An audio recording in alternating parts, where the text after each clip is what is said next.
பேராசை மருமகளும் magic watch. ஒரு நாள் சந்திரகாந்தம் வருத்தத்தோடு வீட்டுக்குள்ள வந்தா. இத பார்த்த சூரியகாந்தம், என்னடி ஆச்சு, ஏன் இவ்ளோ வருத்தத்தோட வர அப்படின்னு கேட்டாங்க. அது அத்தை, முந்தா நேத்து என்னோட ஃப்ரெண்டு கல்யாணத்துக்கு போனேன்ல, அங்க என்னோட ஹேண்ட்பேக் தொலைச்சிட்டேன். இது உங்களுக்கு தெரிஞ்சா திட்டுவீங்கன்னு நானே தேடிட்டு போனேன். ஆனா எங்கேயுமே கிடைக்கல அத்தை. ரொம்ப வருத்தமா இருக்கு.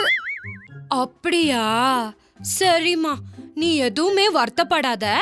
உன் பேக் எங்க இருக்கோ உனக்கு தெரியும், கொஞ்ச நேரம் இரு அப்படி சொல்லிட்டு அவங்களோட பழைய ட்ரங்க் பெட்டில இருந்து ஒரு மேஜிக் வாட்ச எடுத்துட்டு சந்திரகாந்தா கிட்ட வந்து, இத பாரு, இது மேஜிக் வாட்ச். இத உன் கையில கட்டிக்கோ, அதுவே உன்னோட பேக் இருக்கிற இடத்துக்கு கூட்டிட்டு போகும். இப்படி சொல்லிட்டு அந்த மேஜிக் வாட்ச சந்திரகாந்தா கிட்ட கொடுத்தாங்க. அந்த வாட்சையே ஆச்சரியமா பார்த்துட்டு, இந்த வாட்சுக்கு நிஜமாவே என் பேக் எங்க இருக்கோ தெரியுமா அப்படி சொல்லிட்டு அந்த வாட்ச கைக்கு கட்டிக்கிட்டா. அப்ப உடனே அந்த வாட்ச் மேஜிக்கலா மாறிடுச்சு. அப்ப சந்திரகாந்தம் அந்த வாட்ச பார்த்துக்கிட்டே, தொலைஞ்சு போன என் பேக கண்டுபிடிச்சு கொடு அப்படின்னு சொன்னா. அவ்வளவுதான், அந்த வாட்ச் உடனே ஆக்டிவ் ஆகி சந்திரகாந்தாவ அந்த பேக் இருக்கிற இடத்துக்கு கூட்டிட்டு போச்சு.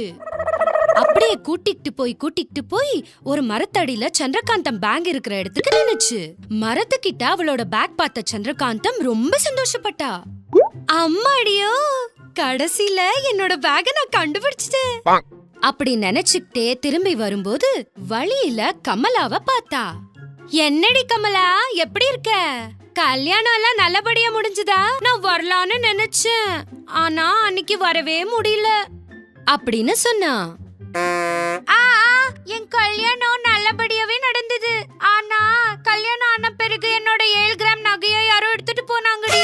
அன்னில இருந்தே என் வீட்டுக்காரரே ரொம்ப வருத்தமா இருக்காரு அப்படின்னு சொன்னா. அத கேட்ட சந்திரகாந்தா மனசுக்குள்ள ரொம்ப சந்தோஷப்பட்டா. ஐயோ, அப்படியா? உன்னோட விஷயம் கேட்கும் போது எனக்கு ரொம்ப வருத்தமா இருக்கு. ஆனா என்ன பண்றது, சுதாரிச்சுக்கணும் இல்லையா? சரி, நான் போயிட்டு வரேன் அப்படி சொல்லிட்டு அங்க இருந்து புறப்பட்டா. வழியில போயிட்டு இருக்கும்போது சந்திரகாந்தாவுக்கு ஒரு ஐடியா வந்துச்சு. உடனே அவளோட மேஜிக் வாட்ச பார்த்து, கமலாவோட நகைகளை கண்டுபிடி அப்படின்னு சொன்னா. அவ்வளவுதான், அந்த வாட்ச் சந்திரகாந்தாவை இழுத்துட்டு போய் ஊருக்கு வெளியில இருக்கிற ஒரு மரத்தோட தண்டு கிட்ட நிப்பாட்டுச்சு. சந்திரகாந்தா அந்த மரத்தோட தண்டுக்குள்ள பாக்கும்போது ஒரு மூட்டையில கமலாவோட நகைகள் எல்லாம் தெரிஞ்சது. அத பார்த்த சந்திரகாந்தம், இவ்ளோ நகைகளா? என்னோட நகையெல்லாம் அத்தையே வச்சிட்டு இருக்காங்க. கேட்டா நான் மாறின பிறகு தரேன்றாங்க. இப்படி இருந்தா இந்த ஜன்மத்துல என் நகை எனக்கு கிடைக்காது. அதனால இன்னில இருந்து இந்த நகை தான் என்னோட நகை அப்படி சொல்லிட்டு யாருக்கு கண்ணுக்கும் தெரியாம அந்த நகைங்களை எடுத்து ரகசியமா வீட்டுக்கு போயிட்டா. அவளோட பேக் கிடைச்சது அப்படின்னு அத்தை கிட்ட விஷயத்த சொல்லி அவசரமா அந்த மேஜிக் வாட்ச் அத்தை கையில கொடுத்துட்டு அவளோட ரூமுக்கு போயிட்டா. மருமகளோட அவசரத்தை பார்த்த சூரியகாந்தம் அவளையே சந்தேகமா பார்த்துட்டு நின்னாங்க. மறுநாள் சந்திரகாந்தா அந்த நகைங்களெல்லாம் போட்டுக்கிட்டு கண்ணாடி முன்னாடி நின்னு ரசிச்சுட்டு இருந்தா. அப்படி ரசிச்சுட்டு இருந்த சந்திரகாந்தாவை பார்த்த சூரியகாந்தா, இவளுக்கு எவ்ளோ நகை எங்க இருந்து கிடைச்சது? ஏதாவது தங்க சுருங்கத்தை கொள்ள அடிச்சிட்டாளா அப்படி சொல்லிட்டு சந்திரகாந்த முன்னாடி வந்து கேட்டாங்க. இத பாரு மருமகளே, இந்த நகைகள் என்ன, இந்த கோலம் என்ன, இவ்ளோ நகைங்க எங்க இருந்து கிடைச்சது? நிஜத்தை சொல்லு அப்படின்னு அதட்டினாங்க. திடீர்னு அத்தை வந்த அவசரத்துல என்ன பண்றதுன்னு தெரியாம சந்திரகாந்தம் பயந்துகிட்டே நடிக்கிற மாதிரி, அது அது அத்தை, இதெல்லாம் என்னோட நகைதான். என் அம்மா வீட்ல இருந்து முந்தா நேத்து கல்யாணத்துக்கு போறேன்னா கொடுத்தமிச்சாங்க. அப்போ நீங்க வெளியில போயிருந்தீங்க இல்லையா, அதனால தான் உங்களுக்கு தெரியல அப்படின்னு சாக்கு சொன்னா.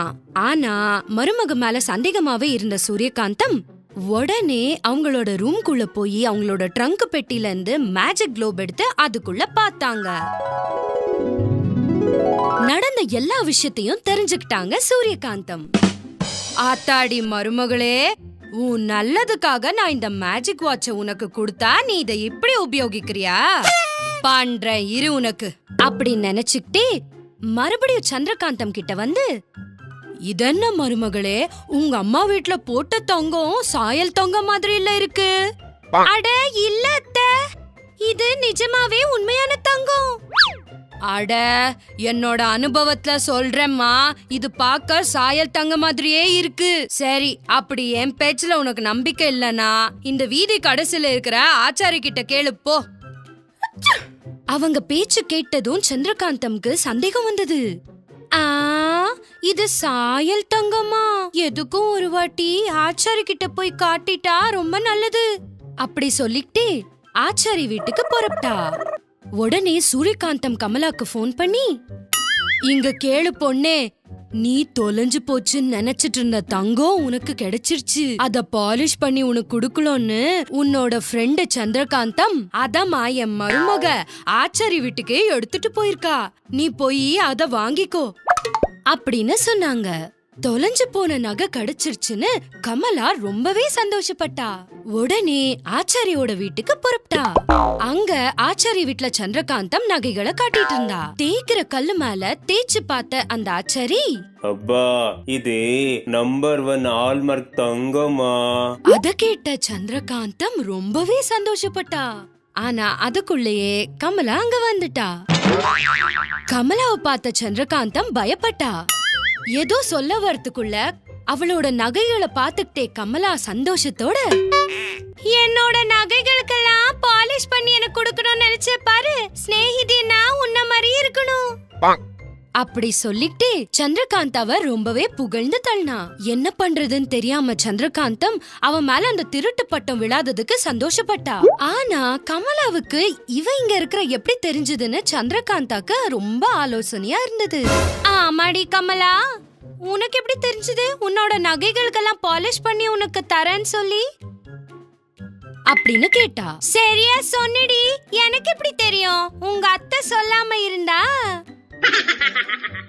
அடி பாவி அத்தை, இது உன்னோட வேலையா அப்படின்னு ஆச்சரியப்பட்டா சந்திரகாந்தம். காலி கையோட கை வீசிக்கிட்டே வீட்டுக்கு வந்தா சந்திரகாந்தம். இதென்ன மருமகளே, நகைகளோட போய் காலி கையோட வீட்டுக்கு வர அப்படின்னு கேட்டாங்க எதுவுமே தெரியாத மாதிரி. அது நிஜமாவே சாயல் நகைதான் அத்தை, அதான் அங்கே போட்டுட்டு வந்துட்டேன்.